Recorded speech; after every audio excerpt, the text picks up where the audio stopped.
NATO Secretary General Jens Stoltenberg has urged member state Turkey to speed up approval of Sweden and Finland's applications to join the alliance. Turkey and Hungary are the only NATO members who still haven't signed off on the Nordic countries' membership bids. NATO Chief Stoltenberg spoke to the press after talks with Turkey's foreign minister in Istanbul. Finland and Sweden have delivered on their agreement with Turkey. They have become strong partners in our joint fight against terrorism in all its forms and manifestations. And they are clearly committed to a long-term engagement with Turkey to address your security concerns. So it's time to welcome Finland and Sweden as full members of NATO. Their accession will make our alliance stronger and our people safer. In these dangerous times, it is even more important to finalize their accession. DW's NATO expert Terry Schultz is covering the story for us, and I asked her what her main takeaway from Secretary Stoltenberg's meeting was. Well, Nicole, this was something that we don't see happen very often, and that is that we saw signals of impatience from NATO Secretary General Jens Stoltenberg. You know, until today, all of the allies have said, just let Ankara take its time and become comfortable with the Finnish-Swedish membership and the commitment to step up counterterrorism cooperation, to convince Ankara that they are truly against the PKK, which both countries do classify as a formal terrorist organization.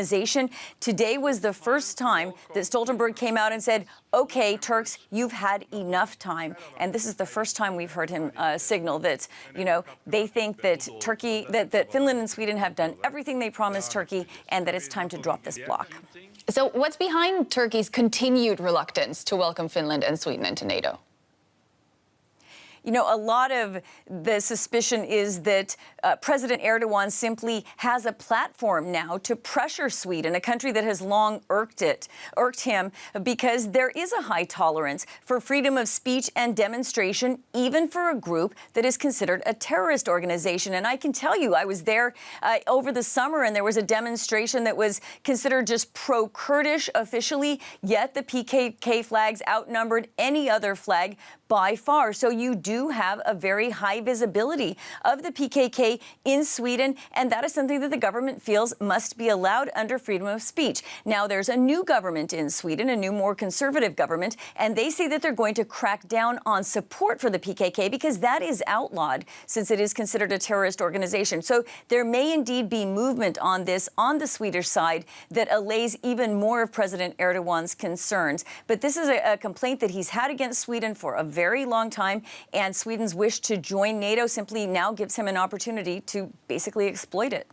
Stoltenberg says it's time to welcome Finland and Sweden, but what does that timeline realistically look like? You know, the conventional wisdom has been that President Erdogan, who's running for re-election, would actually drag this out through his re-election campaign to show that he has power over NATO allies, to show that he can get things done, to show that he can make other countries make concessions to Turkey. And there's no sign yet that he's going to make a decision anytime sooner, just because of this more recent pressure from NATO Secretary General Stoltenberg. So it could be that we don't see a resolution of this until the Turkish election, possibly until the next NATO summit, which is next June or July. We won't know for sure, but we could see some signals next week when the new Swedish Prime Minister, who I just mentioned, Ulf Kristersson, goes to Ankara and talks about his country's commitment to fighting terrorism with Turkey. So I'll be watching that next week to see if President Erdogan gives any sign that he's willing to drop his blockade earlier than next summer. Certainly a meeting to watch. Terry Schultz, thank you so much.